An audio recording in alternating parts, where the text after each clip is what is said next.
অবশেষে গুঞ্জন সত্য হলো, জাতীয় ক্রীড়া পরিষদ এনএসসি ভেঙে দিয়েছে বাংলাদেশ ক্রিকেট বোর্ড বিসিবির বর্তমান পরিচালনা পর্ষদ। আজ মঙ্গলবার বিকেলে সংবাদ সম্মেলনে একথা জানিয়েছেন এনএসসির ক্রীড়া পরিচালক আমিনুল এহসান। একই সাথে জাতীয় দলের সাবেক অধিনায়ক তামিম ইকবালকে প্রধান করে 11 সদস্য বিশিষ্ট অ্যাডহক কমিটি গঠনের সিদ্ধান্ত নিয়েছে জাতীয় ক্রীড়া পরিষদ।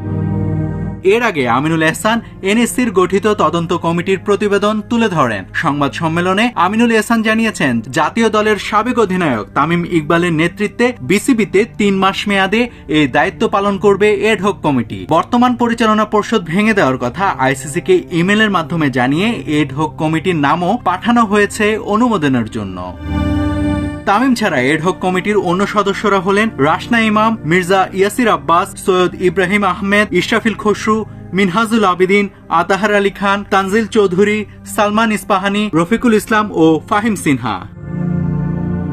নাভিদ হাসান, সোনালী নিউজ।